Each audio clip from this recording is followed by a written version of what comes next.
This podcast is a member of the Voices of Wrestling Podcasting Network. Visit voicesofwrestling.com to hear the rest of our great podcasts, as well as show reviews, columns, opinions, and updates across the world of wrestling. To the highway in a brand new day. Over the rainbow, gotta let it go.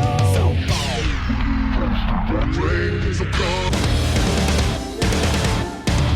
fast to finger down.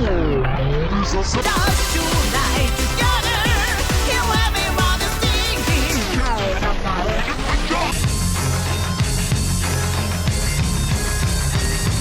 你看到我就怕，头皮发麻，我的手。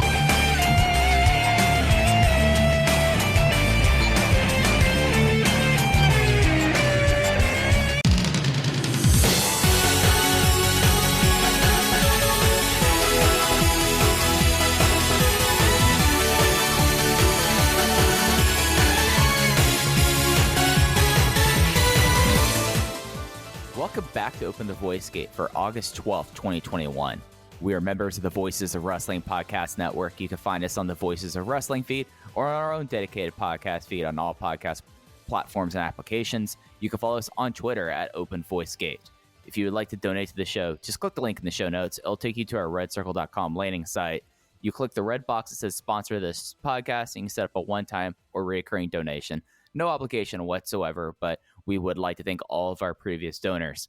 I'm one of your hosts. It's your old pal, Iron Mike Spears, joined alongside my friend and co-host, Case Lowe. And Case, we are now officially in this new era. And how are you doing? Well, Mike, it always feels good to be right. It always feels good to be able to start the show with a victory lap. And longtime listeners of this program will know. They won't have to go back into the archives and re-listen to anything. They will know off the top of their dome. What have we been saying for weeks now, Mike Spears? We've been saying going into Kobe World in Speedstar Final, Yamato is going to win the Dreamgate belt. And who's going to challenge him at Dangerous Gate 2021? His first defense of the Open the Dreamgate title. Some combination of Kai, Masaki Mochizuki, or Ben K. We've been saying it for months, and my God, Mike Spears, it feels so good to be right. Right, yeah, I mean, clearly the no-ropes lumberjack match would not be enough to finish this feud. I mean, especially with Yamato having the title. The feud must continue. The feud must continue, and it must continue in a triple threat match with Ben K and Masaki Mochizuki. We've said it before, we'll say it again. This is the direction we knew things were going.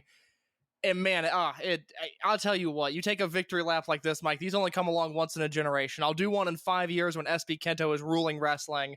But for now, let's just soak in for a moment that we nailed the Dreamgate booking, and it feels really good, Mike. Absolutely. You know what's a nice little maybe victory sprint we have? You know, Kota Minoura, of course he's just going to be off doing nothing. I mean, why wouldn't he? I mean, there's a whole lot of stuff that needs to go on with Kai and Benkei and Masaki Mochizuki. I mean, he'll have his time in the future, but for right now, we need to have this triple threat match decide the first Dreamgate challenger in the post-Masato Yoshino era. Well, it's not like Kota Minoura beat Masaki Mochizuki in a singles match or anything, so he really has no leg to stand on when it comes to challenging for the Dreamgate belt. And it's not like he has a direct pinfall over the current Open the Dreamgate champion. I mean, he has no if he claims. did that, if he had that, had he beaten, hypothetically, of course, Yamato, hypothetically beaten Yamato, and then a month later pinned Masaki Mochizuki clean 2 years after his debut to put a bow on that story, and then beat Eita on the biggest show of the year, I would say, yeah, that guy feels like he deserves an Open the Dreamgate championship shot. I actually think it should be him, and I think that would be a bold statement for Dreamgate to make in a post-Masato Yoshino era. But obviously that did not happen. He didn't beat Yamato, Mochizuki, or Eita in direct succession, so it's a moot point. Of course, he will be off in an 8-man tag, and that'll be the end of it. Right, yeah. I mean, just as planned. Just as planned. It's what we've been talking about, and like I said, it feels good to be right. So, weird first week post Masato Yoshino. Just put a bow on this, but we have a full week of shows to talk about. They were in Osaka on August 9th. Then they had their first Corkin of the Gate of Adventure series on the 11th. That's part of the reason why we're it's a Corkin week. We like to wait until we can cover Corkin here. And we've got a lot of topics, Case, that we're going to go over this week. The Bravegate scene, the Dreamgate scene, the Dragon Gate future, the new general manager, Ryo Saito. So, Case, pick your choice. How do you want to start off this week's show? I think we could do two birds with one stone here, because I want to start with what I feel like is the hottest topic in Dragon Gate right now, and it's the first time in many, many years we've been able to say this, but the Open the Brave Gate scene, to me, is the thing to talk about this week. SB Kento was your Open the Brave Gate champion. I actually did correctly predict that he would beat Kagetora in Nagoya last weekend. Then the day after that, Keisuke Ikuta challenged him for the Open the Brave Gate championship. Chaos ensued, and we now have no Open the Brave Gate champion.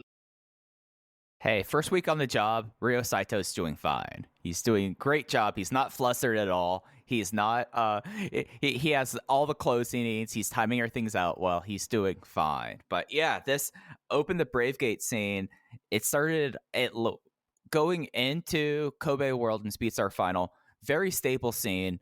Keisuke Ikuta just had to get through Genki Horiguchi, then Kagetora. That didn't happen. So we've had 3 different champions on 3 shows, and now it is vacant.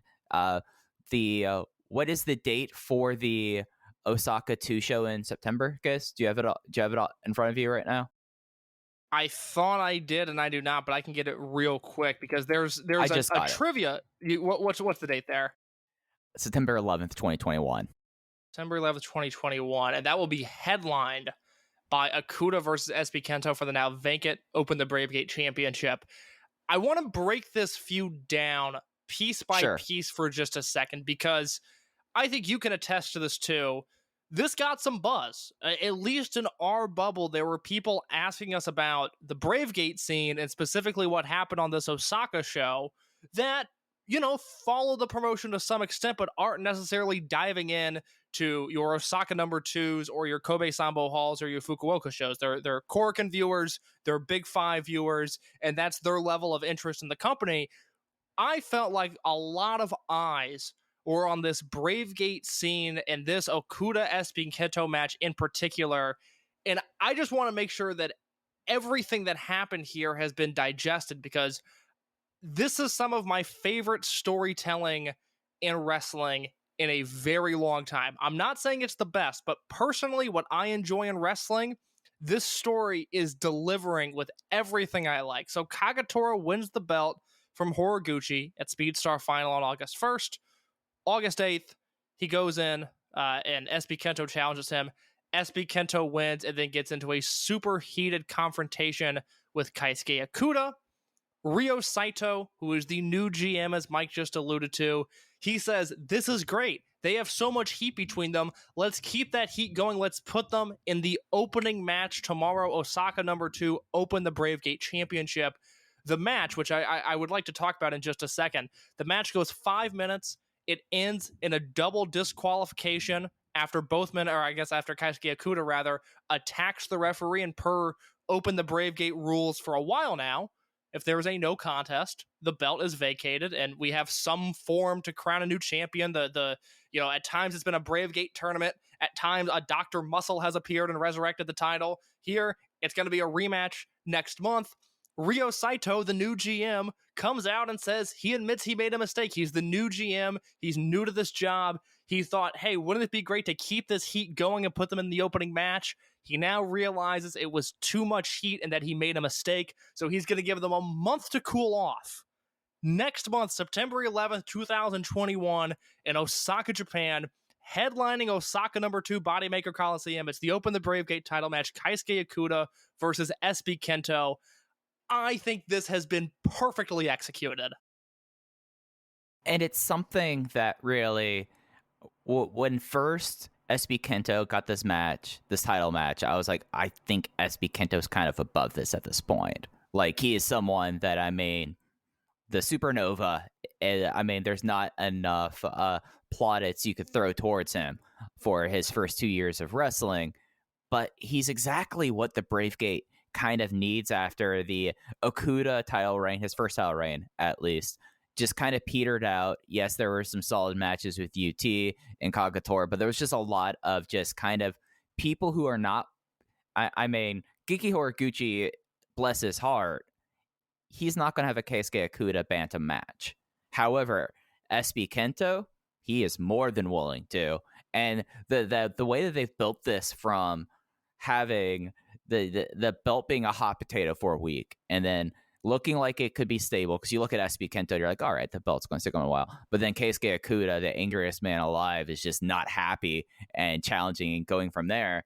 And the way that they've built this up, even on the Corkin show, it's provided a lot of life in a division in the company that I was kind of a little down on going into the doubleheader at Kobe World Kennen Hall. But now it's an interesting thing. It gives something for SB Kento to do. It seems like that this is the station for Keisuke Okuda right now. And, just the way that they've kind of overall, the storyline is that Ryo Saito might be in over his head because he's having water and nitroglycerin in the same room and they're exploding at each other. It's great stuff. And the 5 minutes they had and all the interactions they've had since that Bravegate no contest have been excellent stuff. It's been incredibly exciting, and it's really provided life again to a division that kind of needed it, because it just did not seem like that first title reign for Keisuke Okuda ended the way that,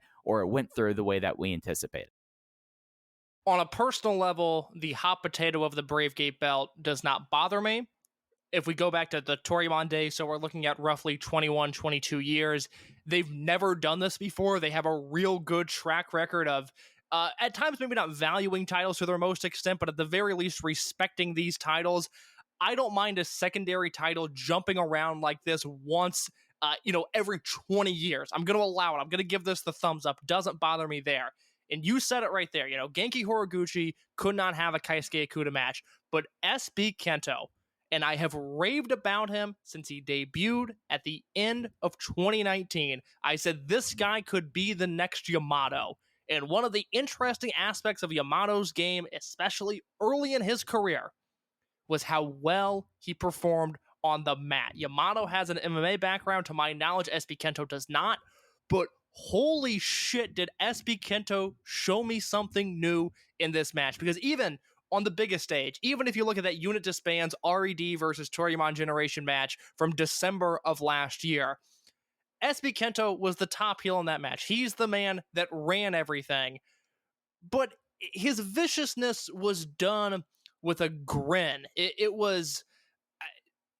He was taking glee almost in the punishment he was dishing out on the Toryumon Generation. This was a whole new side of him that we have not seen yet. This was a different SB Kento than the man that feuded with Dragon Kid for all those months. He was head down, focused. He needs a mouthpiece if he doesn't have one. Fight starter with Keisuke Okuda. And what Jay said on this podcast a few weeks ago when we had him on, and if you haven't listened to our interview with Jay, I highly recommend going back and do it. If you're listening to this show, guess what? It's in the same podcast feed. But Jay said something that shook me to my core, because I've speculated for a few months now about SB Kento, as crazy as it sounds, being a year and a half into his career, possibly being in the Dreamgate picture, not necessarily saying he's going to win the belt, but saying, he could realistically challenge for the Dreamgate belt. And Jay said if he was 3 inches taller, he'd be champion already.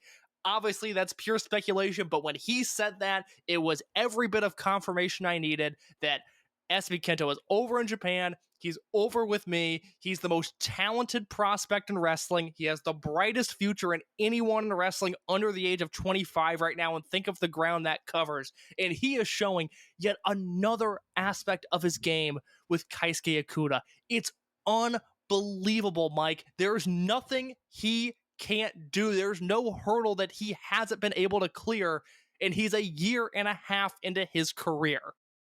And on top of all that, the one hole in his game, like if we were going to say like what tools you need to be an ace at Dragon Gate, it is presence, it is charisma. 2 different things. Presence and charisma are 2 different things.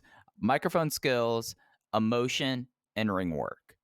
The ring work was the thing that was not a 80 grade if we were going to fully do the whole baseball 5 tools thing. 80, yes. For people who don't follow baseball, it is weird. The highest score you get to someone's skill is an 80, but it works on standard deviations. So, but I think that Keisuke Okuda is the perfect person in this scenario for him, because what we saw out of him at Edion 2 and what we've seen in the interactions there, it's kind of what he needs is someone to kind of push him into the viciousness and kind of get him out of like being competent, but, you know, not amazing, into like taking that step up here, because this 5-minute match was just like pull apart, just vicious brawling. And it wasn't just like having a Keisuke Okuda match. It was seeing this new dimension of SB Kento that really elevates that tool of ring work to a level that it needs to be. And that was like the next step for him. So as someone who still kind of thinks that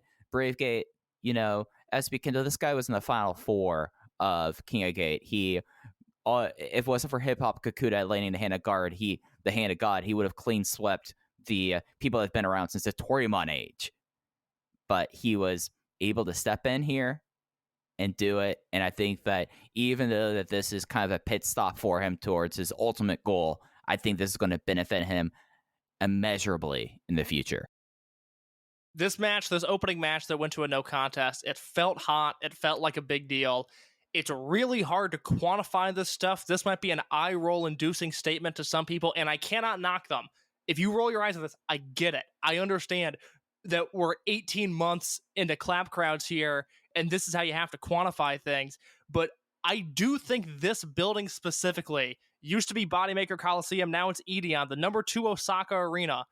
I think these have been the hottest Dragon Gate clap crowds there has been. There's no possible way to compare what we're getting in Osaka to a real actual crowd, but I do think compared to Fukuoka and Korakuen Hall and the big venues they've run, and even Sambo Hall in their home base in Kobe, I think the Osaka crowds have consistently been the most engaged in the product. These shows in Osaka number 2, this match felt big, and I think the match next month is going to feel like a huge deal. And Mike, I want to throw a trivia question at you, one that I'll be really, really impressed and also slightly disappointed, just because it will mean that we spend far too much time with Dragon Gate occupying our brains if you're able to get this right.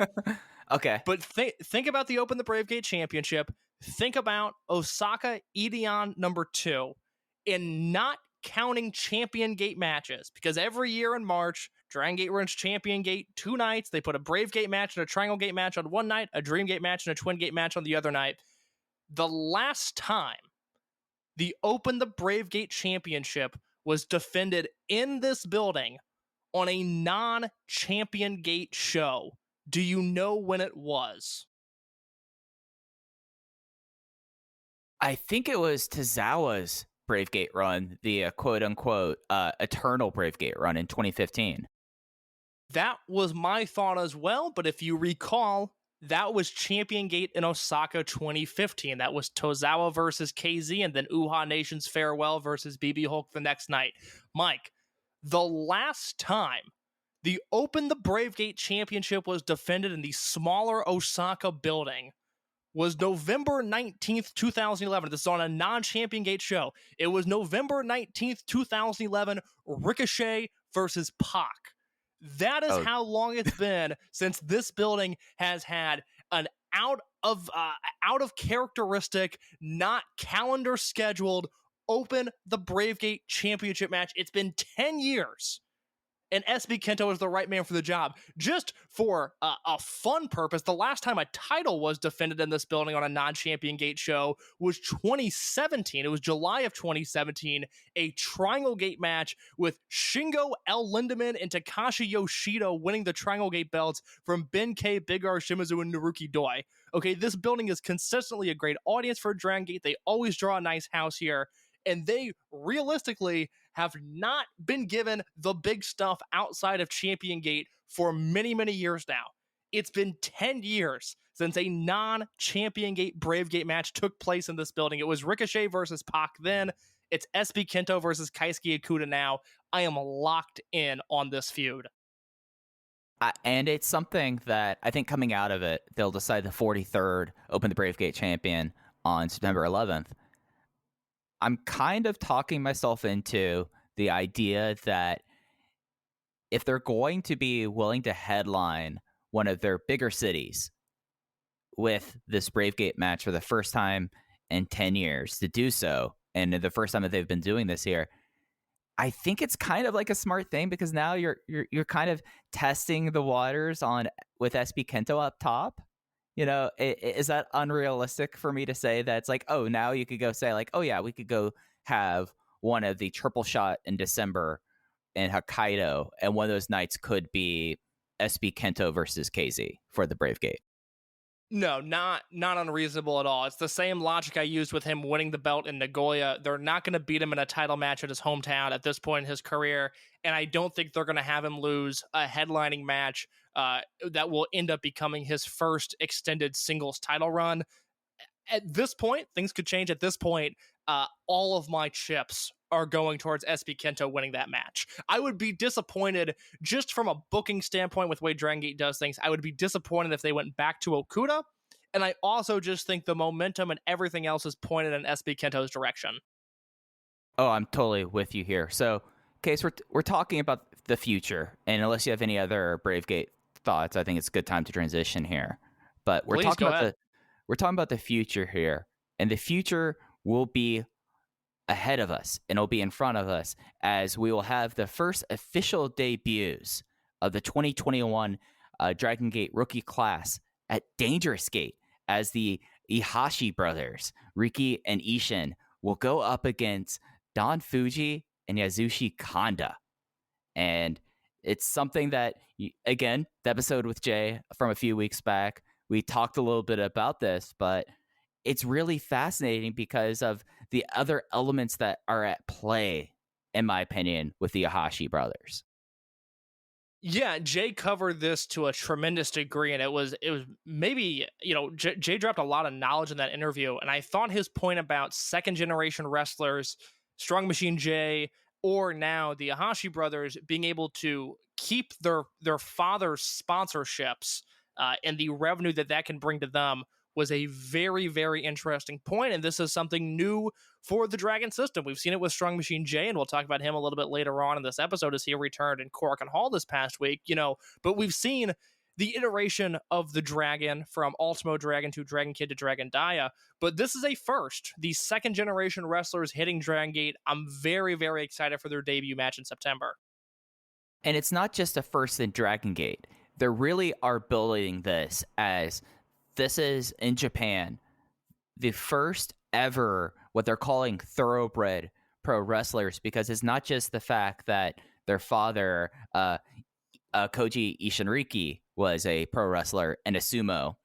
It's the fact that their mother as well, Utaka Hozumi, who was in LLPW, did as well. So it's the first time in Japan, at least that's how they're building it, the first time that we are seeing sons who are that both their parents are pro wrestlers, and also Ishin and Riki's brother is a pro wrestler.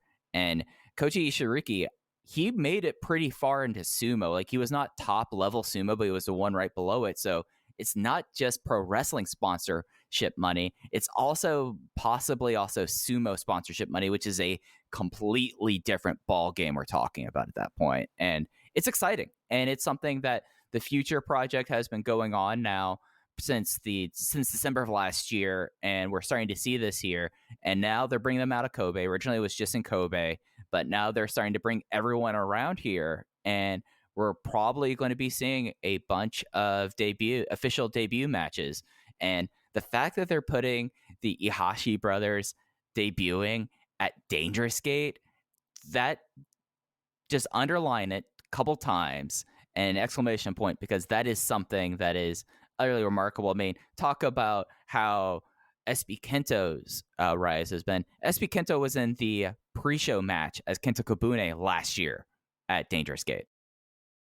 Yeah, I'm really excited about these two kids just because it's something different. You think about all of these successful debuts that Dragon Gate has had, not only in the past few years, but this is something they've been known for, is guys hitting the ground running and being, immediate successes. A lot of the time in Dragon Gate, I think we have to reevaluate the way we look at these rookies, where so many of them come out strong And then you have to look at not months 1, 2, and 3, but months 4, 5, and 6, that very accelerated sophomore slump that sometimes Dragon Gate wrestlers fall into to really evaluate them. And if they come out of that, great, they'll be successful. If they don't, maybe they become a Hyo type, a Kotoka type guys that are perpetually on the undercard.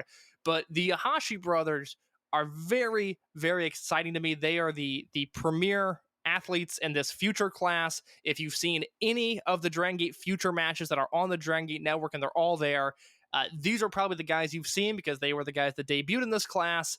And I think this whole deal is fascinating. We have an article up on the Open the Voice Gate Twitter at Open Voice Gate. It links you to a Tokyo Sports article, which is obviously in Japanese, but with any web translator, you can quickly translate it and make out what they're saying. Riki Iihashi aspires to be like Gran Hamada. And if you have ever listened to this podcast, you know that is a good way for me to immediately respect you. I'm into these kids. I'm into their looks because Riki Iihashi, God bless him, he is an ugly, ugly man in the context of the Dragon system. Now, walking around the streets of Kobe, walking around the streets of Fukuoka, I'm sure he's a fine gentleman. But this is Dragon Gate. This is where male models go to wrestle. And in the context of this promotion, he is one ugly motherfucker. And I think that is going to work to his advantage throughout his entire career. You know who he kind of reminds me of in that way, and they couldn't put the mask on him faster? Shun. This is very true. Unfortunately, 2016 Dragon Gate is not on the Dragon Gate network because I would like to revisit some of that stuff at some point of Shun Watanabe. For newer fans might not even realize, whereas Dragon Dia came in with this really hype debut and he was Dragon Dia from the start of his career, Shun Skywalker, fellow masked wrestler, did not debut masked. He debuted as Shun Watanabe next to Hyo Watanabe, which was incredibly confusing for a few months. And it wasn't until a few months into his career that Shun put on the mask, and that gear was rough from the start, but it was like, hey, at least we don't have to look at his face. This seems like a positive.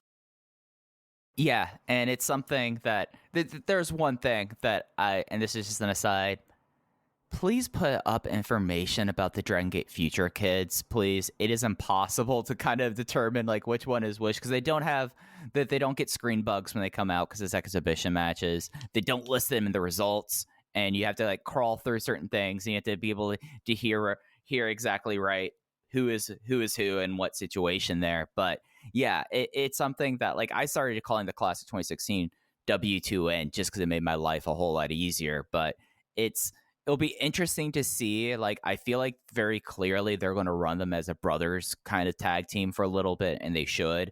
But it'll be interesting to see, like, obviously they're going to capitalize on the fact that they are built as Japanese pro wrestling's first ever thoroughbreds. But it'll be interesting to see, like, how they position them, like, past that, because they've had a very distinctive way of doing things before 2016. And then 2016, pretty much the present, you kind of are debuted fully formed, especially for like Dragon Dia, Strong Machine J, and others on the roster, but you don't get the sense with the futures that they are going to continue doing that as well. But please just like put their names and the colors of their tights in the results, please. It drives me insane trying to look for these things where my notebook, I've crossed out names so many times for the futures matches just because we don't have those.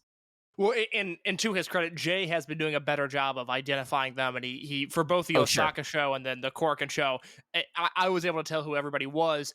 So I guess for those that don't know, on the Osaka show from August 9th, we had a future match with Riki Iihashi and Takuma Fujiwara. And then on the Korakuen show, we had the other Ahashi brother, Ishin Iihashi. He wrestled Takumi Hayakawa. In those futures matches, they were both 5-minute exhibitions. There is another kid that has debuted on Future. His name is Ryu Fuda, and he has at least one match on the network, maybe two. And Mike, am I making this number of 6 up in my head, or is there another Future kid that we haven't seen yet? There is. I remember seeing him. I don't have my old notebook in front of me, but I do remember seeing another Futures kid in at least 2020, maybe. I mean, like the problem about this was that the Futures project was originally only Kobe Sambo Hall related, and they would put them up distinctly separate from it. So this is like the first time that they actually are a part of the full show feed. So it's something that, like, yeah, no, there's 6, and there's, I'm trying to remember the number that I heard that combined with the Futures kids, I think that the number that I've heard thrown around is somewhere between 12 and 15 right now. Yeah, I don't know why I have 6 Future kids in my mind, but I feel like that's something that somebody told me at some point, so that's the number that I've been running with in my head.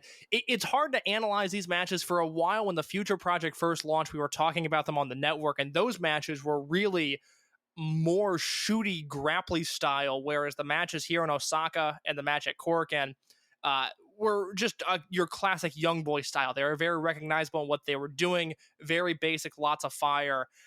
I will say, I thought everybody showed their worth. I think on the Osaka show, like I said, Riki Iihashi has a very distinct face, is certainly one way of saying it. I think that is going to do him wonders in this company, whereas his opponent that night, who was Takuma Fujiwara, I think he's very handsome. I think he's very expressive. I think he's very charismatic. He jumped off the screen for me. I liked the work that he did there. And then on the Korakuen show, you have Ishin Iihashi, who comes across like a big dude. I don't know how big he actually is. I don't know any of his measurements, but he carries himself like a big dude. And then you have Hayakawa, who is just this spunky shit kicker who is going to be a thorn in the side of everybody on this roster for years to come. Hayakawa's my guy. Like that is incredibly on brand. If you know Mike Spears, you could point to Hayakawa as soon as he did that running corner drop kick in his future match at Korakuen Hall. Mike Spears clicked his pin and said, "That's my guy. I'm writing this in the notebook right now." Yeah. He's the one that has what, at least in the South, what we call a chili bowl haircut. I don't know what y'all call it up in the plains. That's not a northern phrase, my friend. We don't say that. Yeah. He has a bowl cut. He has a bowl cut haircut. But yeah, no, it's called chili bowl. But yeah, no, it's really exciting. And it's something that you look at. I was doing a list of this. You look at who all they've debuted since basically this 2016 class. And you look up and down the roster, and Sora Fujikawa is on his way back. And it's just like insane. Like there's a very big disparity kind of when you watch these shows of, oh, wow, these kids. And you can even include like Eita in this, because Eita hasn't turned 30 yet. So you have like all these wrestlers that are under the age of 30. And then I'm saying this, but I don't mean it's not demeaning whatsoever. Then you have the Torimon grandpas. And it's just one of those things that's a very interesting time, because there's such like a disparity going on here that I find very interesting. Yeah, it's going to be really interesting to watch the Ahashi brothers debut match. They're debuting against Fuji, which seems, given their association with sumo, a natural pairing there. And then Yasushi Kanda, who people might not remember, but when Dragon Dia debuted, he wrestled in the match with Shuji Kano. It was Dia and Dragon Kid against Eita and Kanda. Kanda then representing RED. Thankfully, he is out of that unit now. So they clearly have some sort of trust in Kanda to rein these kids in during their debuts. And it's, a real dichotomy. I mean, we saw it, not to jump ahead, but even in the Korakuen Hall main event, and I mentioned this in my written review over at voicesofwrestling.com, that was the classic Dragon Gate match. 4 teams, 3 men, elimination style. That is the Dragon system. But that was a match that wasn't carried by Yamato. It wasn't carried by Susumu Yokosuka. It was carried by SB Kento and by Jason Lee and by the younger guys on the roster. And it is clear now just how much youth and how much talent is there. It's something we've obviously harped on, but something about having Yoshino away from the picture, even for a week or two, you take a step back and go, oh my God, this is a young roster. And these are guys that are hungry. They are looking to make their generational stories now. And for the most part, I think they're doing it very successfully. And it's something that, we're still on the heels of the retirement of the biggest star in the history of the Dragon system. So you kind of have to. And I think that this is one of those really fun times that is going to be interesting to see how the next few years go, and then looking back in hindsight and talking more about it. And our last big topic that we had, Case, that we really wanted to get into was the Dreamgate scene, as we now have set up for the September Korakuen that the first title match will be happening at that Dangerous Gate show, but at Korakuen in September, as I'm pulling up the date for it, that Korakuen on September 8th is a 3-way Dream Key #1 contenders match between Masaki Mochizuki, Benkei, and Kai. The winner faces off against Yamato at Dangerous Gate on the 20th of that month. This is the only time in this discussion that I will mention Coach Minoura, but I had this thought as I was watching it live, and then I saw a native fan, someone in Japan, tweet out the same thing, which is, why not add Coach Minoura to this match and make it a Dream Key hunting match, which, Mike, you can explain as you are the king of the Dragon Gate gimmick match. All right, so this is something that we've not had. I'm trying to think when the last Dream Key hunting match we had. It's at 2013, I think. And well, yeah. Did they do one when Ultimo returned? No, they did something that was similar to it to decide the entrance in the cage. Gotcha. Yeah. No, but the 2013 one that T-Hawk won, right? Off the top of the brain, that's the last one that happened. Yeah, so the Dream Key hunting match, the idea is that behind one of the turnbuckles is a key. You're able to undo a turnbuckle pad, but you're only able to undo 3 turnbuckle pads. And if you do not get the key within your 3 turnbuckle pads, then you are eliminated from the match, and you are not.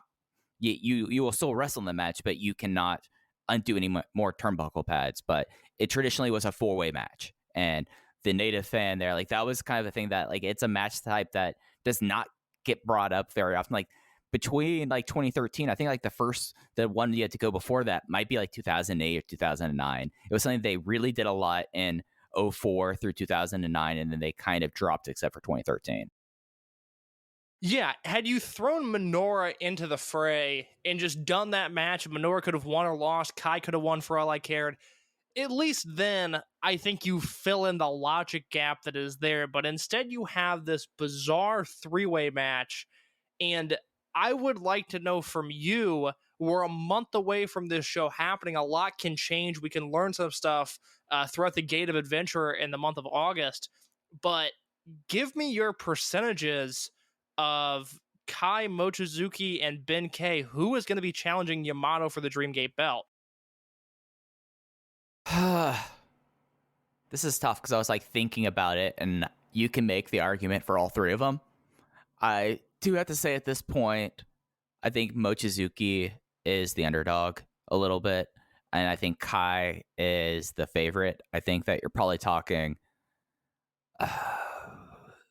40% to Kai, 35 to Benkei, and then 25 to Mochizuki. What's your percentages so far?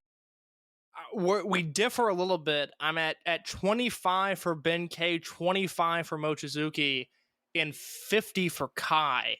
And unfortunately, Mike, I think I went full galaxy brain. And I'm not even saying this is the favorite. I don't think this is going to happen, but I had something click in my mind as it was announced, as this scene, and we'll call it a scene, was unfolding in front of me, and I can't totally erase this thought from my mind. I can't say that it's foolish, but stick with me here, and if you disagree completely, shoot me down out of the sky and let me crash and burn, because I don't want this to be the case. But Dangerous Gate 2021, Yamato versus Kai in an Open the Dream Gate Championship match, but instead of a no rope match, they do some sort of barbed wire rope match gimmick. I just think the fans will completely reject it. They hated when Shingo brought it in, and they're kind of okay with Eita having barbed wire, but I just don't know if you do that there. I don't think the native fans would go for that enough to go for it.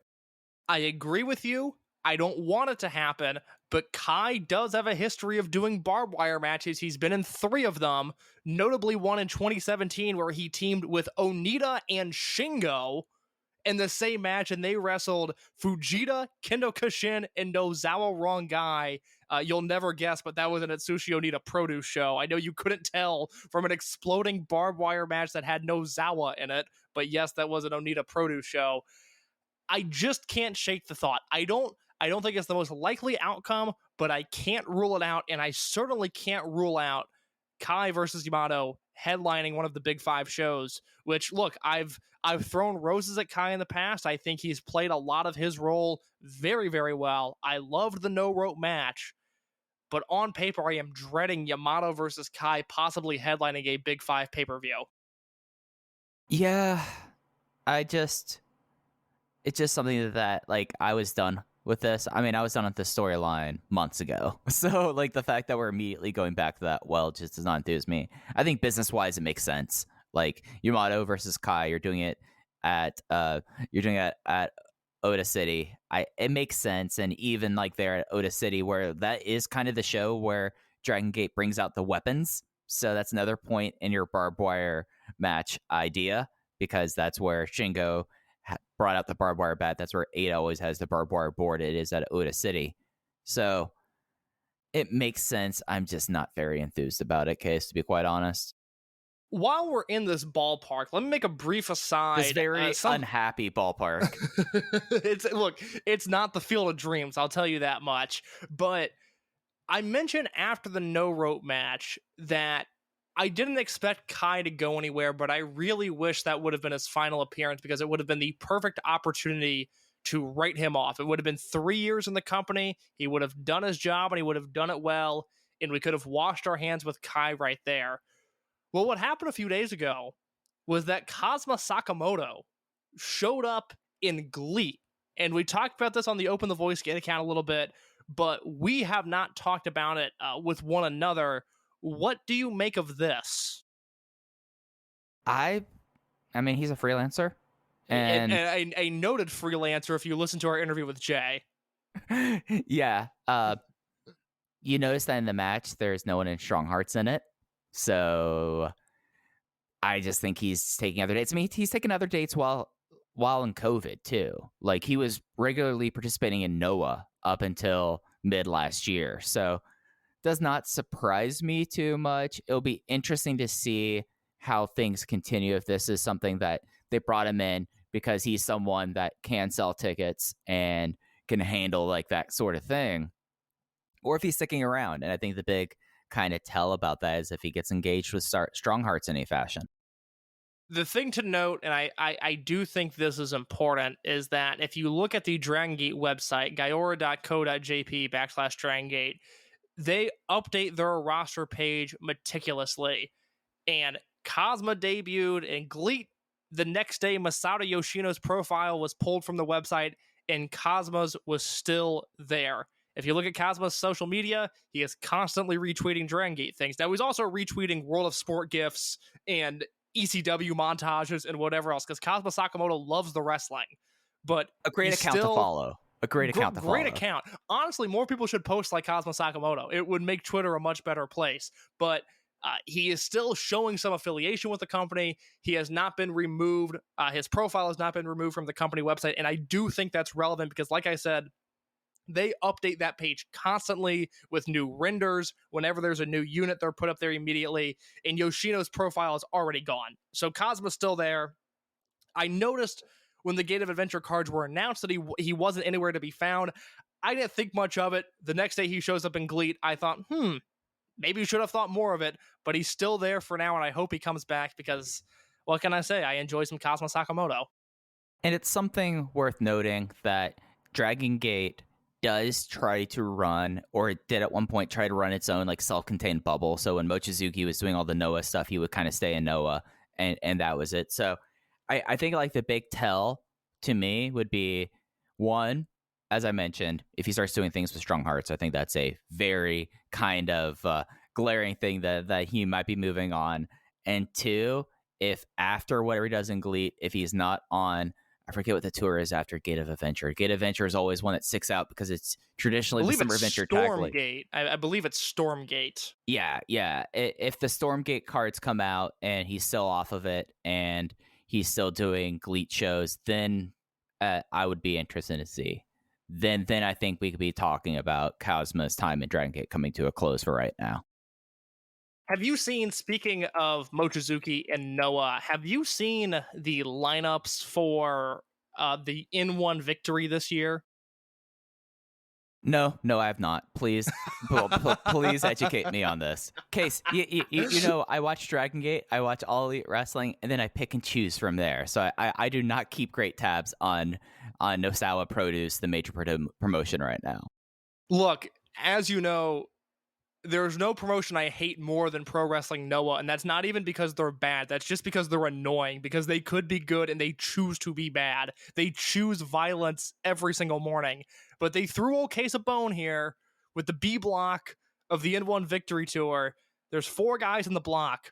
It's Mochizuki versus Daiki Inaba, who's a guy that I really like. It's Mochizuki, it's Inaba, it's Kano, and then it was supposed to be Murakami, but I believe he just came down with some sort of illness. Did you see anything about this? I would honestly hate to spread like false information about Murakami, but I think he just came down with something. Don't get the Murakami heads coming after us. I don't want to deal with big mouth loud truthers out here. I had hardcore Noah fans come at me for a tweet this week. I made me laugh, but I'm trying to look this up quickly because I thought I read somewhere today that Murakami is out due to some sort of nerve condition. I cannot pronounce the word in front of nerve condition. Mike, I'm going to spell this out for you. You can read it for me. SCIATIC. Sciatic. Okay. Now, I don't know what that means. I hear nerve condition and I think, oh, that's bad.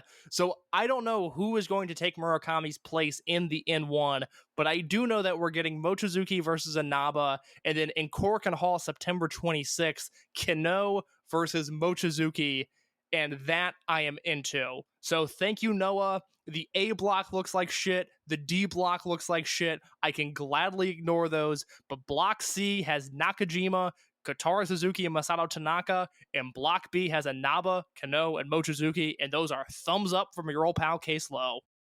So the sciatic nerve is like near your hips and your ass, and it goes down each of your legs. So Oof. That's bad. Yeah, that's Oof. Rough. Yeah. No, I'll seek out the Kano match, Case. I will seek out the Kano match. I don't know much about this Inaba kid, but Kano, all right. Inaba's good. He is someone who I'm pretty sure I got the right guy, but I got to do a quick check here to make sure he's the guy that I'm thinking of, because he is someone who, he came up in Wrestle 1 and was one of the few guys there that I really paid attention to, because years ago, I think this was 2015. I'm looking at the card now, and I think this is when this match happened. There was an Otani versus Inaba match in Shinjuku Face that at the time, and Wrestle 1 had existed at this point for like 2 years, and I up until Strongheart showed up, had an active hatred for Wrestle 1 because there was no need for them to exist. But there was an Otani versus Inaba match when Inaba was a young boy, and that was, to me, the best Wrestle 1 match in history up until Shima showed up and absolutely wrecked shit. So he's someone with potential. He's someone that I don't think I've seen any of him in Noah, but I trust him and Mochizuki to have a good match. More importantly, Inaba can take a beating, and that is obviously a good thing when you're in the ring with Mochizuki. And Kano, to be honest. I mean, Kano's a very angry young man. So good luck, Inaba. You have a fun tournament ahead of you. Yeah, no, it's again, we were talking about him getting stretched by Otani 5 years ago, and really nothing has changed. Like, he's in the same spot. Well, instead of being stretched, you're getting kicked in the face and punched in the face. So, I mean, I think I would take the Otani stuff rather than kicks from Kano and Masaki Mochizuki, to be quite honest. So, I would say that's a downgrade. We could have had Kano in Dragon Gate. If he just would have migrated from Michinoku to Dragon Gate instead of Noah, I feel like his career would be in a much better spot, because look, this is not the podcast to break down Pro Wrestling Noah booking. The moral of the booking, or the moral of the story, is that Noah's booking is terrible, has been terrible, and will always be terrible. But there's some good stuff in the B block there, and I mentioned it because I'm a Masaki Mochizuki, so we stayed on topic.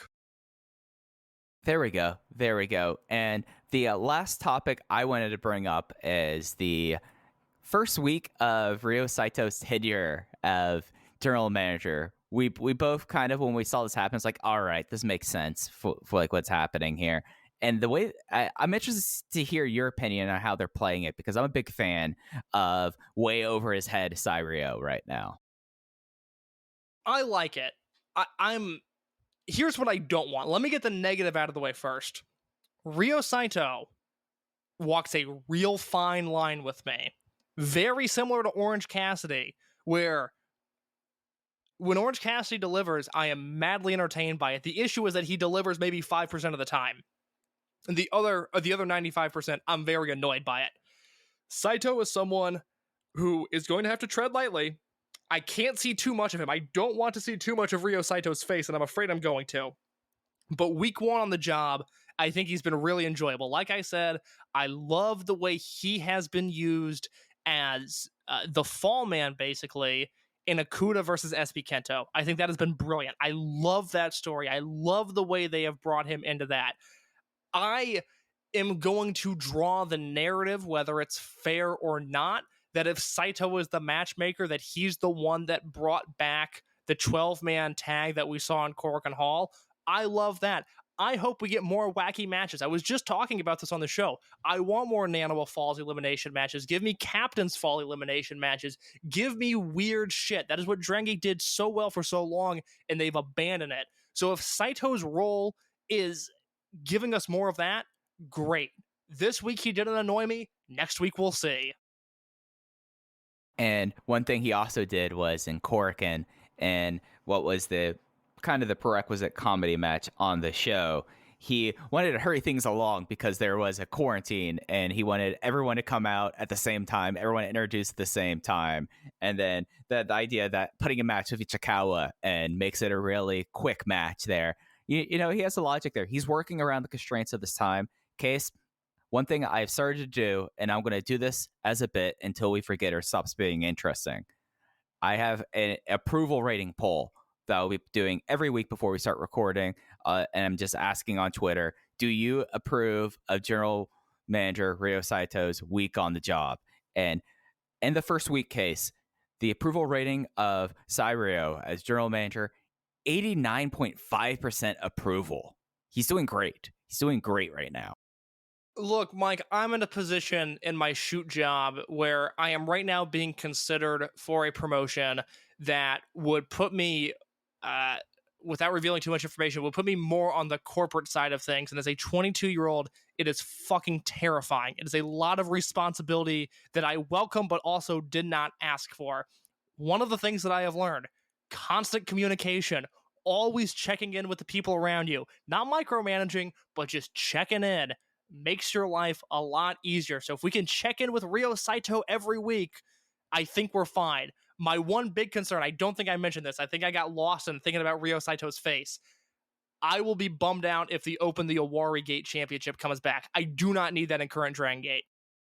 No, and it's not like there's a huge roster you could pull from, even with like the idea of like gag champions like Mr. Nakagawa, you know? It's just that era has passed. Shingo did away with that title belt. Let's uphold Shingo's image here.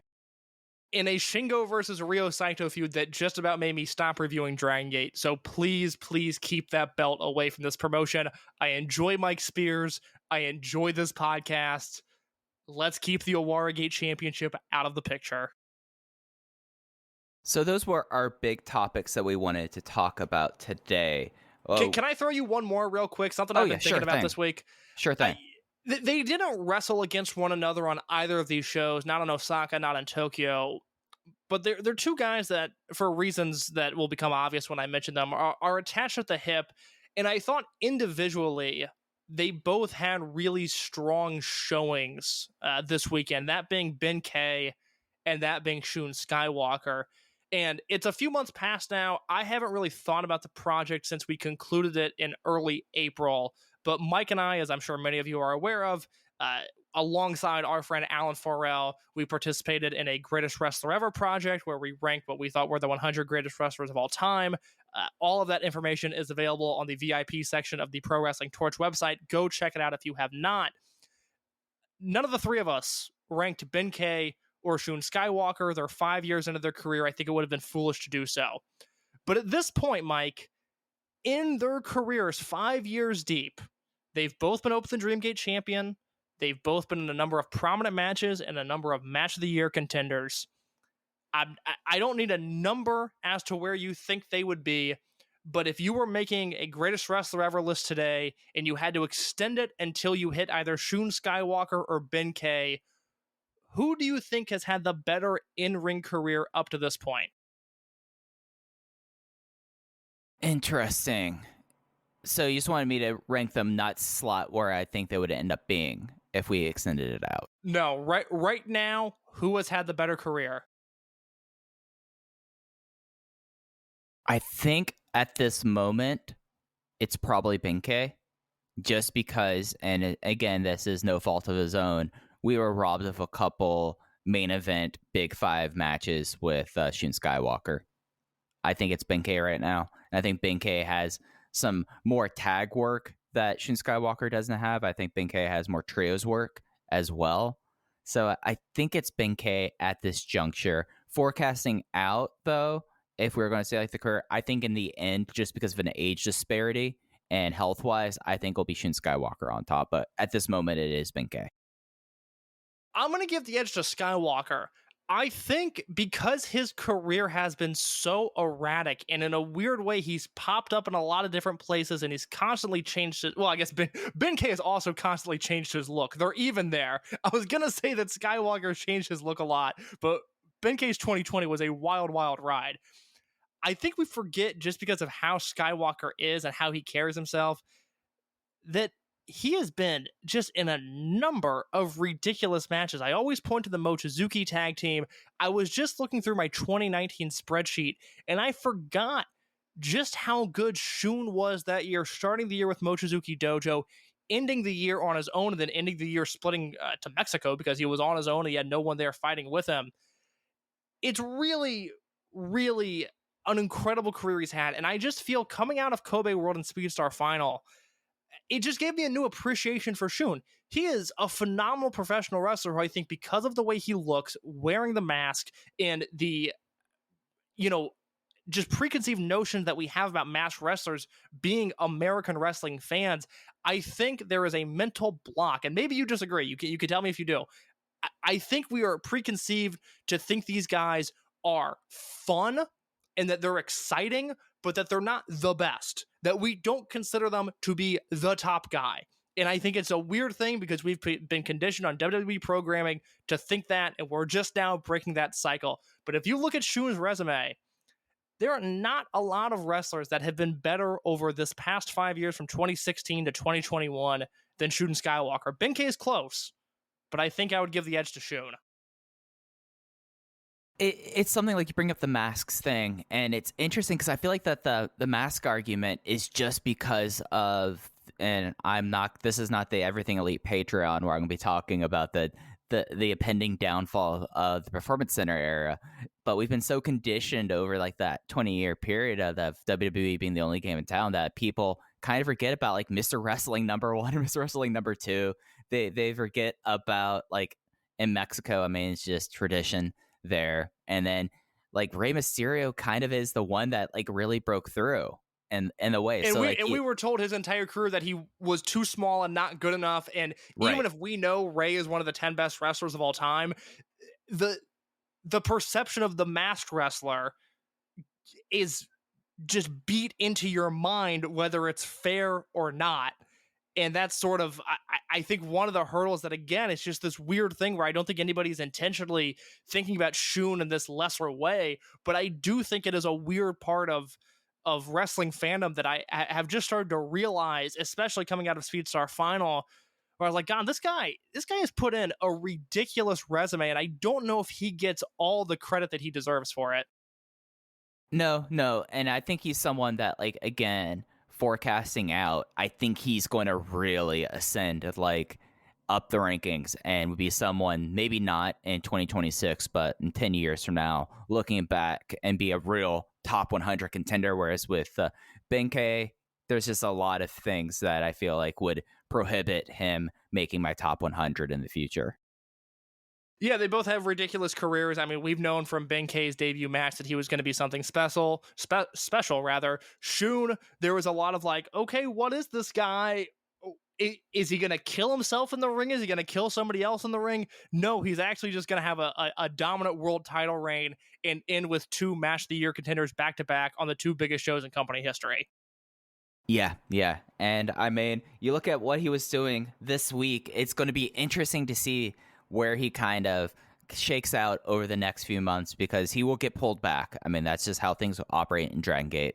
It's not like an indictment or them like bailing out. It's like, no, we're not going to be dealing with Shun Skywalker anymore. But seeing him now team with Kota Minoura at Korakuen, being a part of the 4-unit exciting series and in Osaka, and also looking ahead and seeing how he's kind of positioned on these upcoming Fukuoka shows, it's going to be interesting to see like how things kind of get fleshed out, because he's opening one of the shows with Kota Minoura at Fukuoka, and he's in the main event of the evening show, but it's also part of the 4-unit exciting battle series. So it's going to be an interesting fall and winter to kind of track him as well. Not to go Andrew Rich music of the mat on you, but did you notice at Korakuen Hall, and I think it was the Twitter user, and boy, will I butcher this pronunciation, but Arum, you know who I'm talking about. If you're on Dragon Gate Twitter at all, you are fully aware of who I'm talking about. I believe she pointed out that in the Skywalker Minoura match, they came out to Kota Minoura's music. Do you make anything of that? Usually they come out with the person who has the most presence, most presidents at the moment. So yeah, that's a thing. That's part of the pullback. Kota Minoura is on the winning streak. Kota Minoura at this time is kind of positioned more so booking wise, like he's the one on the win streak. He's the climber, and I mean he was the one who got the win in Osaka. So I mean I think that's part of the pullback. All right, Mike, let's quickly go match by match through Osaka and then through Korakuen Hall. We can fill in the gaps of anything that we didn't already touch on. Is that good with you? That works for me. So we talked about Future. It was Riki Iihashi versus Takuma Fujiwara there. That was a whole lot of fun. And then we had the Brave Gate No Contest that we talked about starting off the show. And then we had match 2, part of the 4-unit exciting battle series. It was Natural Vibes of Susumu Yokosuka, King Shimizu, Genki Horiguchi, and Funky Jackie Kamei versus Masquerade of Shun Skywalker, Kota Minoura, Dragon Dia, and Jason Lee. And I really, this was a hot match starting off the show here. It was 10 minutes and 38 seconds. Kota Minoura getting the gong on Funky Jackie Kamei. So Funky Jackie Kamei is not on the Fukuoka shows coming up this weekend on August 15th.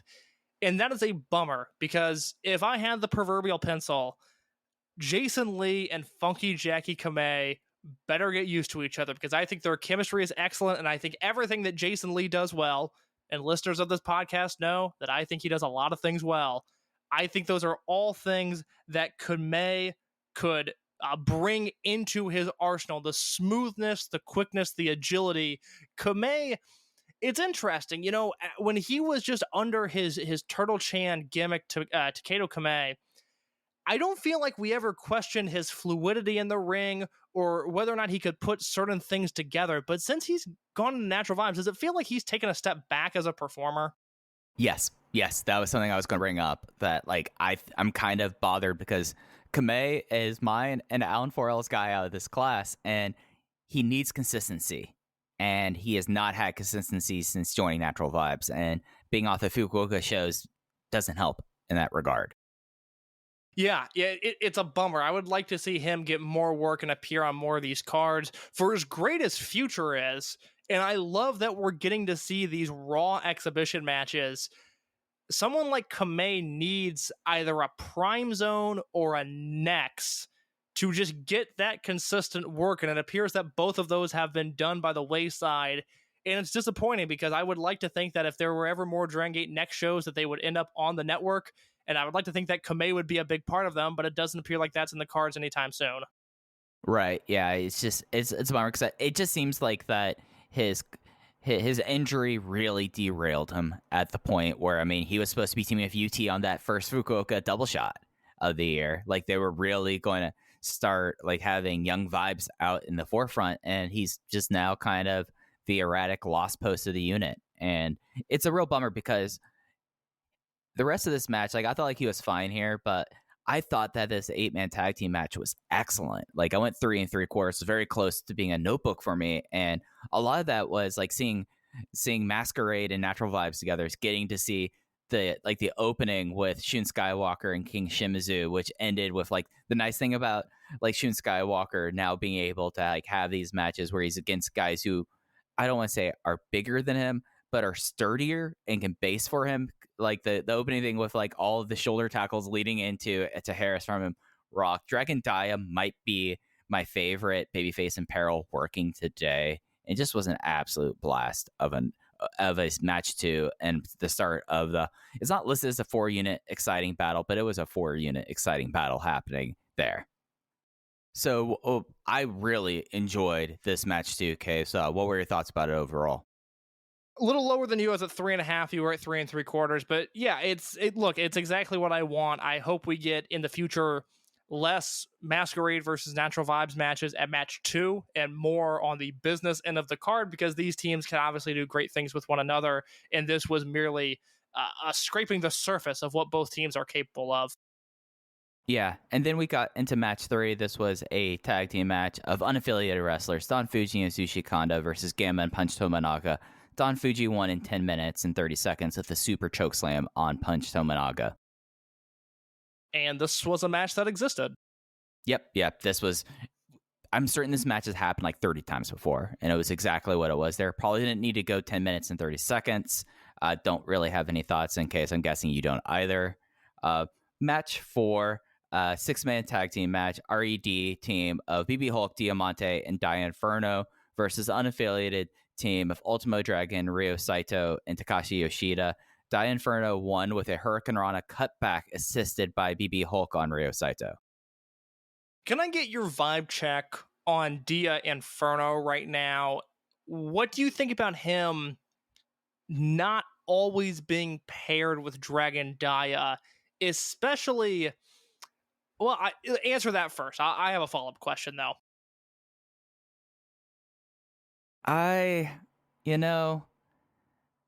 I've always been a little bit lower on Inferno than you are, and I think he's fine, and I do like the idea that they played the gimmick that he doesn't really know as much what to do, though he's kind of figuring out wrestling. It's just one of those things that he's so tied to the hip with Dragon Dia that he always kind of feels a little bit out of place with me when it's not a match against Masquerade or Dragon Dia is involved.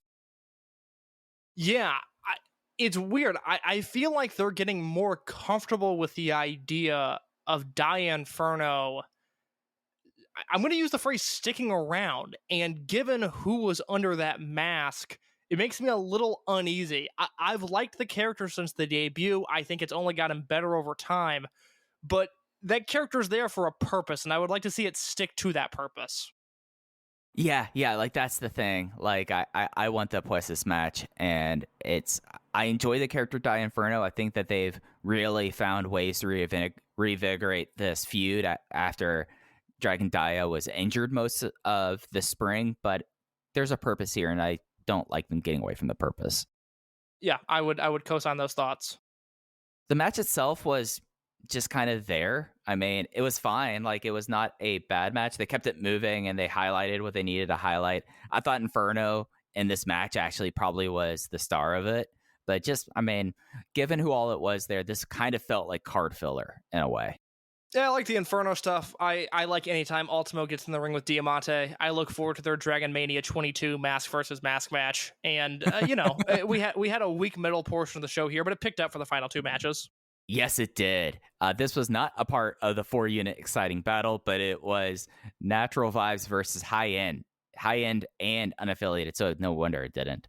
It was the Natural Vibes team of KZ and UT versus Naruki Doi and Benkei. Benkei defeated UT with the Benkei bomb in 12 minutes and 38 seconds. And what was my match of the night? I thought this was exceptional. I thought this was very good. I don't think it ever flirted with being great for me, but I'm comfortable also calling it the best match in the show.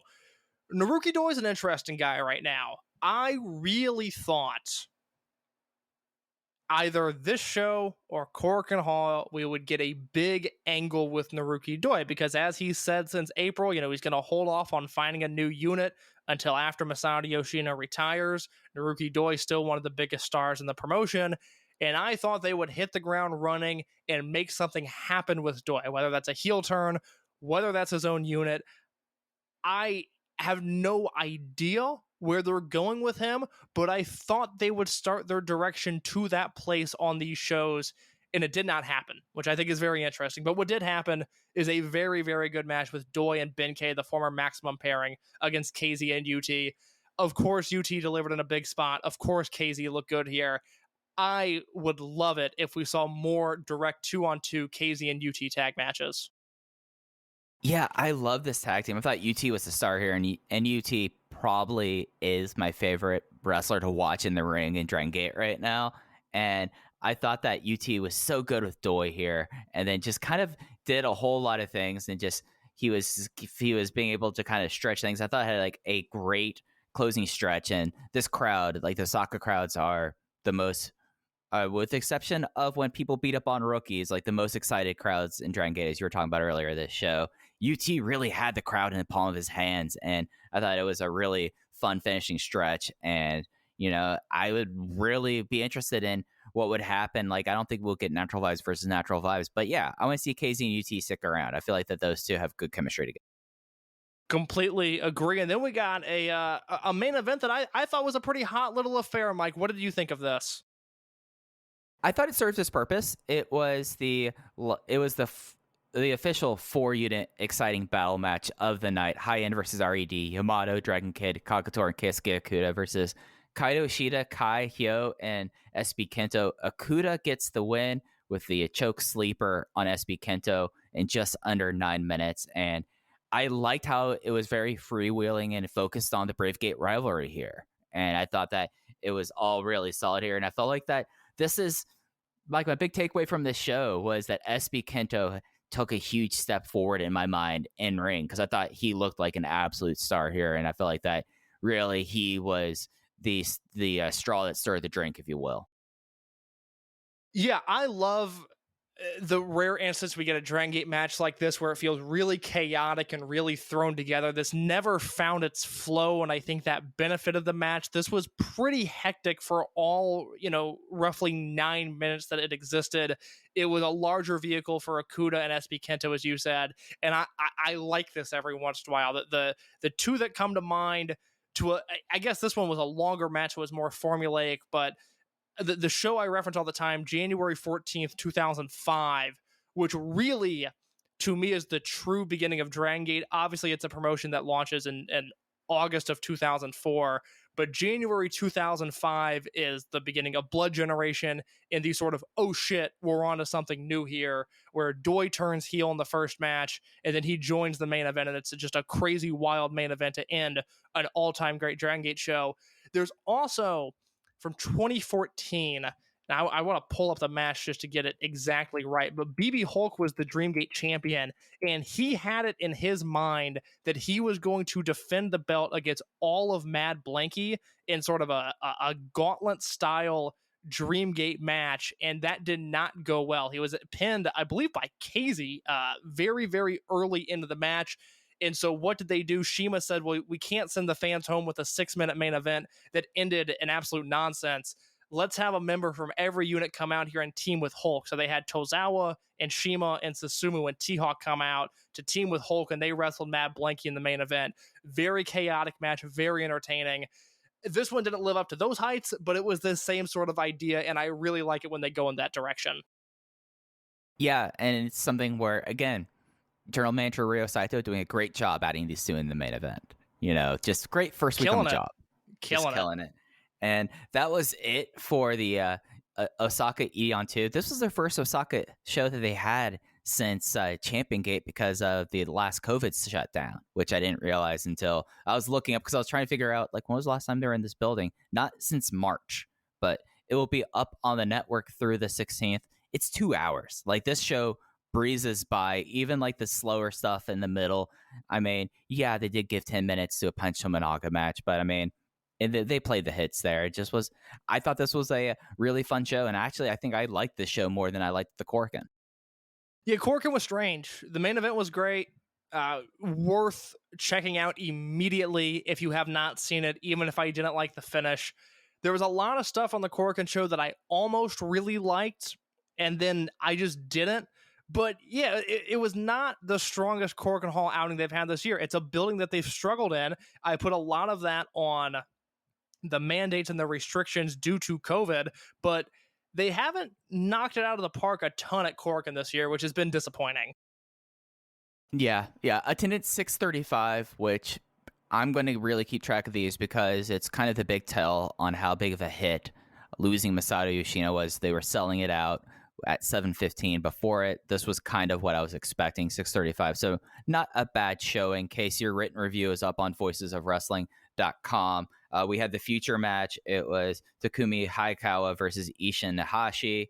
And then we had the announcement of the Ahashis debuting at Dangerous Gate that we talked about earlier. And then we opened up the show proper with Bensuke, the high-end team of Benkei and Keisuke Okuda versus BB Hulk and Daya Inferno, where really the story of this match was building off everything in Osaka because SB Kento was at ringside and just really just kind of just being a thorn in high inside the entire match. Super entertaining opener. I like this. Real strong way to start the show. Benkei looked really, really good here. I just liked what he did. Not a great match, not a very good match, but a solid effort from everybody involved, including SB Kento. This match must have hit me at a bad time. I did not really care for it. I enjoyed the Okuda stuff with SB Kento. I thought Hulk looked okay, at least for the first few minutes, and it kind of lost its way and kept on going on. And I was like, okay, can we please get this over with at a certain point? So, but Benkei looked strong. Benkei did look strong, and it made sense how strongly he looked given what happened after the main event. Yeah, very much so. Match 2. We talked about this a little bit when we were talking about Ryo Saito. This was Naruki Doi, Kenichiro Arai, Ryo Saito versus Konamawa Ichikawa, Sachi Okoboy, and Yosuke San Maria. We had a quick match that was restarted because it was Konamawa Ichikawa in it. And for new listeners, the gimmick with Stalker Ichikawa, we'll refer to him as Stalker, but his name now is Konamawa Ichikawa. He always loses immediately, then asks for a rematch. The rematch went 4 minutes and 29 seconds when Kenichiro Arai reversed a figure 4 and made Konamawa Ichikawa tap out. And my big takeaway from it about this was how funny it was that Jay immediately went into previewing match 3 right after this. Yeah, this was another good night from Jay and Ho-Ho. They had a very enjoyable performance over at the commentary table. I wrote about this in my review, but Doi missing the Bakatare sliding kick, and then Ichikawa immediately going into a picture-perfect Lamahi straw for a 2 count. What a fucking spot, man. Ichikawa always delivers, and it's unbelievable. He's the greatest comedy wrestler of all time. Like, it's so good to see like that happen. And we got to see a new title belt for him, Kenichiro Arai, but it's not a title belt. It's a banner that he brought out and was very proud of. They have no idea what it's from. Ho-Ho did not know it was from either. So who knows what sleaze indie he got that title.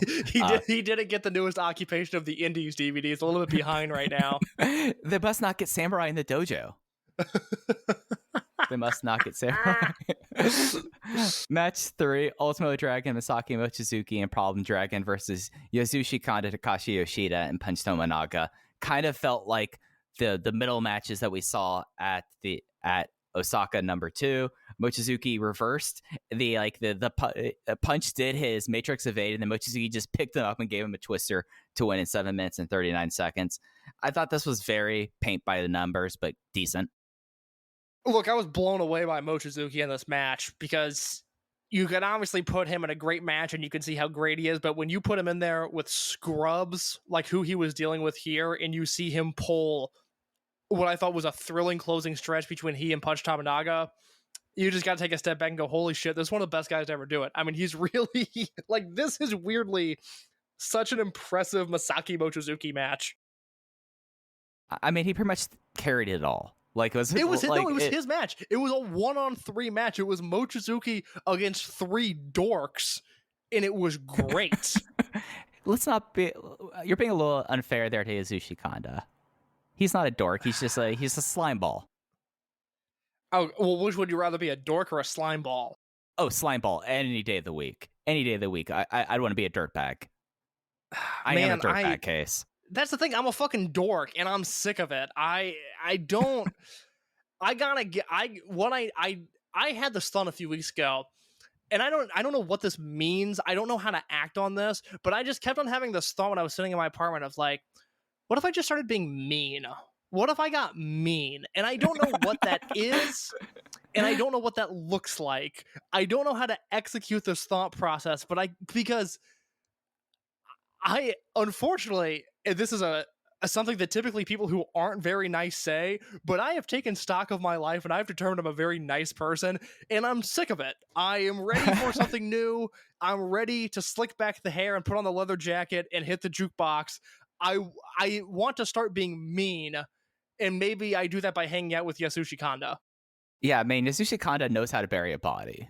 Like, straight up, this is a guy that, yeah, if there's problems in your Japan, I'm calling up Yasushi Kanda. He'll take care of it. But yeah, because if he can't do it, he definitely knows a guy that can do it. Oh, he knows a guy. He most assuredly knows a guy. Yasushi Kanda is the Webster's Dictionary definition of he knows a guy.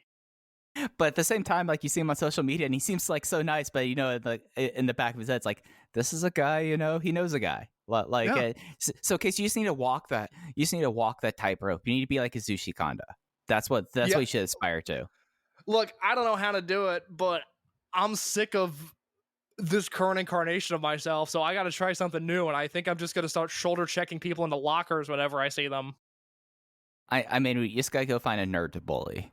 Like that's what it is. God, it's gonna be hard to find a nerd, but I'll see what I can do. Match 4 was the comeback match for Strong Machine J. He reactivated Strong Machine F and G, and they went up against the Natural Vibes team of Genki Horiguchi, UT, and Funky Jackie Kamei. Jay got the win with the machine suplex on Funky Jackie Kamei in 6 minutes and 3 seconds. And I thought, like, Strong Machine J looked great in this. He looks good. He didn't have like a shoulder sling on. He was doing things that you would not expect someone who coming back from that kind of surgery is doing. And UT, like, we kind of dropped off on doing our MVPs of the week case, but UT has a very strong case to being the MVP of this week. That's a very fair assessment, because every time I watch Strong Machine J, and I think for a while he was just so beaten down that he couldn't really showcase this, but he was able to do it here, where I forget he moves around as well as he does. He's got that nice wheel kick, and he's able to keep up with this roster. I mean, yes, all of his matches have a distinct Strong Machine J feel to them, but he's still able to work with all of these guys here, the faster guys like a Funky Jackie Kamei or a UT. He was able to work with them pretty well. I need to see what the next step for him is. It wouldn't shock me if he somehow ends up spending time teaming with the Ahashi brothers as they get more acclimated to the roster. I feel like that's probably the direction they're going with him. I'm not really interested in a rehash of Strong Machine F and Strong Machine G. I would like to see what's next for Strong Machine J, but I really have no idea what that is. Well, he teased that there was like a new machine, or there's going to be a change happening with the Machine Army. So maybe someone's going to be debuting as a machine. Maybe we might be seeing Strong Machine S, for example. Yeah, I don't want that. I really like Sora Fuchikawa. I really like his face, and I would hate to see him put under that mask and that gimmick. I mean, just imagine, like, if they do that, then they never have to reissue the state of emergency guidelines. Makes their life a whole lot easier. Mike, I want people to break the state of emergency guidelines. I would love for more people to scream and shout on these shows. And Sora Fuchikawa, think about all the shit that's gone on since March of 2020. And one of the guys who has elicited the strongest reactions, not only in Drengi, but in all of Japanese professional wrestling, has been Sora Fuchikawa, who has been gone, by the way, I believe, as of at the day we're recording this, August 12th, I believe it's been exactly a year since Masaki Mochizuki obliterated his face. So he has been gone for a year now. Yeah, and he should be coming back soon. So maybe he could break the COVID rules. The only time I've ever heard in the last 18 months of a company needing to remind people not to shout was because Shuji Kondo was too mean to him. Tremendous. That was a very. I'm gonna look back on the clap crowds as a pretty miserable time, but July through December of Dragon Gate last year was a pretty special time, and I wish it would have happened in front of a normal audience, but I'm glad it exists in the way that it does, because that was a really fun run for this company. It really stood out. Semi-main event, Shun Skywalker and Kota Minoura of Masquerade versus RED, Kai, and Diamante. There was a DQ and as a ref attack as Diamante, just right in front of the referee, decided to pull the Bobby Hill special and then shove down the referee. And, I thought this was a fun match until the finish. Yeah, I was really high on this, and had we had a clean finish, I would have at the very least flirted with going 4 stars, because I was really into how violent Diamante and Kai were, how aggressive they were, slamming young boys onto Minoura and Skywalker on the floor, for example. I thought that was tremendous. But we end up with a non-finish. It's a bummer. But, it's interesting. It seemed like we were going to get Diamante versus Ultimo coming out of Speedstar Final, and that seems to have been abandoned, or that wasn't the plan at all. We just read too much into that.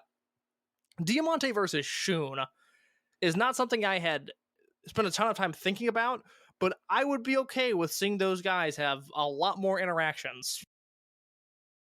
Yeah, Diamante. It's something like when someone was like asking like who's the most improved wrestler of 2021.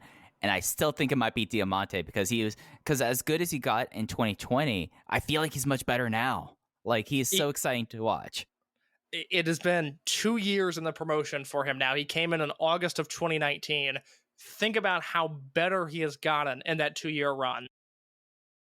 Oh, it's probably the biggest success story in the history of anyone coming in as a Gaijin in Dragon Gate.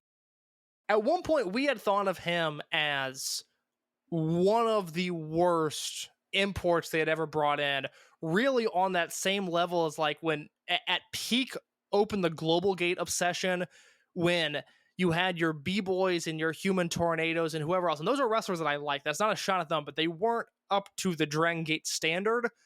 It was like, man, Diamante is just not the guy. And the flips switched one day, and he has been terrific ever since. I now look forward to a lot of his matches.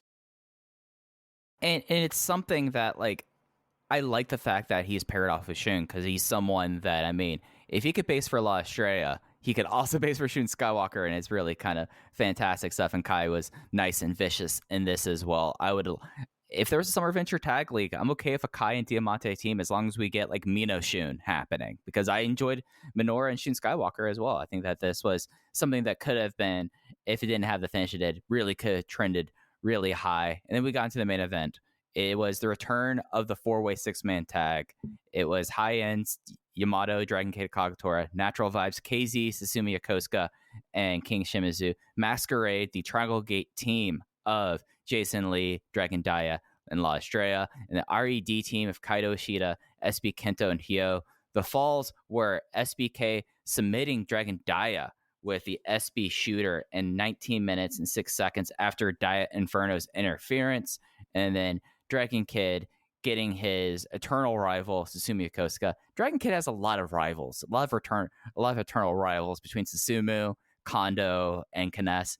This is a guy who gets a lot of beefs, but he got him in 22 minutes and 53 seconds, and then Hyo got the win for RED. The big brain himself got the big win on the big stage in 25 minutes and 7 seconds after Kai ran in and laid out Yamato with the Medio impact. But more importantly, Hyo won the match. Yeah, Hyo pinned the Open the Dreamgate champion, which is that the second time he's done this year? No, because he beat Skywalker by countout, didn't he? Right, yeah, because he ruined he ruined his King of Gate. So at the very least, Hyo has 2 victories over the 2 Open the Dreamgate champions this year, which is mind-blowing to think about. Look, I wrote a lot about this in my Voices of Wrestling review. I would recommend reading my thoughts there. I was very impressed by the energy that everybody had in this match. I sing his praises constantly, but there's a reason that I do. I thought Jason Lee was just on another level in this match. This match had a ton of energy. Everybody played their part, but there was a noticeable change when Lee was in the ring as to just how snappy and how quick and how fluid things were. He is a marvelous professional wrestler. It's like him and Matt Sydal. I can always count on for them to play their part. Not every match is going to be great, but with Jason Lee and Matt Sydal, they bring that same calming energy where I know I am getting a world-class professional in the ring whenever they're in there. Shimizu was tremendous in this match. I thought SB Kento was great in this match. I loved everything up until the finish. It knocked it down a quarter star for me. Instead of 4.5, I'm at 4.25, because I don't need Kai running in a match like this, especially after he was just in a no contest in the prior match. It was a bummer that the last two matches on the show ended the way they did. Yeah. My big takeaway from this match was King Shimizu's feats of strength day, because that triple Samoan drop is one of the more insane things to consider. I mean, like, yeah, the combined weight of those guys probably is 500 pounds. So I'd imagine that Shimizu could squat that on a normal day, but just was like the way that they did it and the bounce doing that. It was just really a whole lot of fun. Yeah, the finish did come down with me. I went 4 flat on this, and it just was just like, it hit all the notes. It was a classic 4-way match. You had Hyo doing the big brain dance and him making Susumu doing it as well. We got Daya getting insanely high up in the air in a quadruple stump puller. And it was nice seeing, because this week was the first week we got to see everyone use the Bequeath Yoshino moves. And that was really nice to see all throughout. And, you know, the thing with some of these matches, sometimes they drag a little bit. This one didn't at all. And I thought that was really kind of remarkable, all things considered. And it felt very vibrant. And that was something that, you know, on this show that was pretty underwhelmed by. It needed this match. And this match certainly delivered. I completely co-sign all those takes. It was a very nice way to end a pretty lackluster Korakuen show. Yep, yeah, and that will be up on the network through the 18th. We do have 2 shows ahead of us, Case, this weekend. They are having their Across Fukuoka double shot. I had it pulled up a second ago because it's not on their Facebook page. It is on the 15th. The first show will be a 1300 Japanese Standard Time. That is 12 a.m. on the East Coast, 9 p.m. Pacific. Opening match, Shun Skywalker, Kota Minoura versus King Shimizu and UT. Jason Lee and Dragon Daya versus Ryo Saito and Problem Dragon. 10-man tag team match. Ultimo Dragon, Naruki Doi, Masaki Mochizuki, Don Fuji, and Sachihoko Voy versus the RED 5-some of BB Hulk, Kaito Ishida, Kai, Diamante, and Hyo. We have the return of Eita as he's been cleared from COVID, teaming with SB Kento versus Bensuke in the semi-main event of the afternoon show. In the main event, Yamato, Dragon Kid, and Kakatora versus KZ, Susumu Yokosuka, and Genki Horiguchi. Evening show, it is a 1700 Japanese Standard Time start, 4 a.m. for those on the East Coast, 1 a.m. for people in Pacific.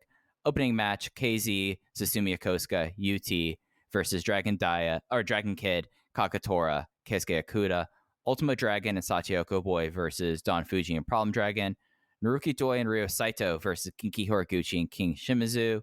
Semi-main event, Yamato, Benkei, and Masaki Mochizuki versus BB Hulk, Kai, and SB Kento. So we're getting a little bit of the Dreamgate scenario playing out there. And then the main event, they're going back to the well. It is Masquerade versus RED. It is Shun Skywalker, Kota Minoura, Jason Lee, and Dragon Daya versus Eita, Kaito Ishida, Diamante, and Hyo. What are you looking forward to on these shows, Case? It's hard for me to get excited about Okuda and Benkei versus Eita and SB Kento just because you and I both know that is ending in a no contest. But I do love the sound of that on paper, so my eyes go there. And then obviously, main event of the night show, Masquerade versus RED, some heavy hitters in that matchup. That should be a great match.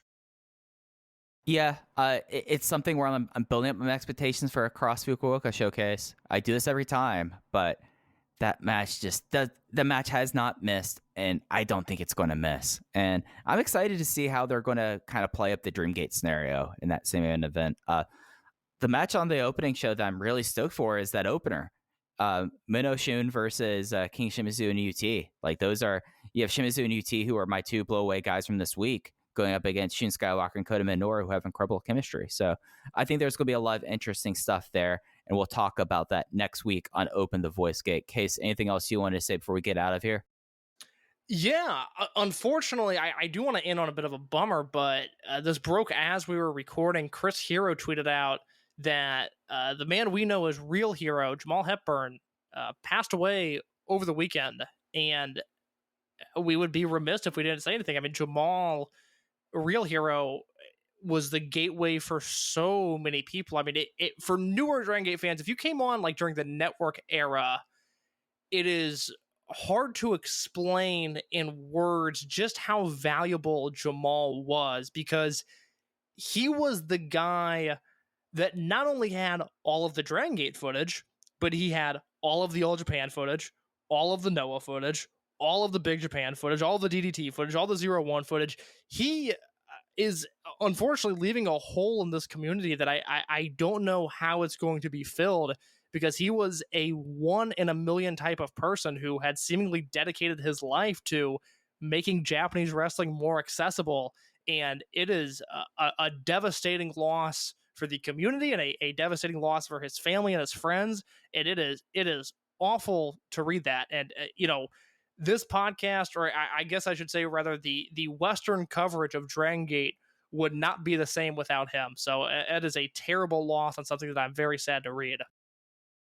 Yeah, and it's something that's hard to impart how, and we talked a little bit about this in the DGUSA series, just how difficult it would be for people to keep up with these Japanese promotions before the streaming networks. And if you're someone that was not clued into tape trading, just because of what Jamal was able to do along with Ditch, being able to like be a repository and archivist, and as someone who works in archiving and preservation, it's something that I find very encouraging, the fact that people were willing to do it. And it's an immeasurable hole, I feel like, within a Western fandom for just Japanese wrestling to begin with, because there would not really be the amount of interest going towards like the Ustream eras and Nico and then to the Dragon Gate Network if it weren't for people like Jamal doing the hard work, like trying to figure out where to upload things, how to just propagate these promotions, and always being able to kind of like, the insane thing about it was like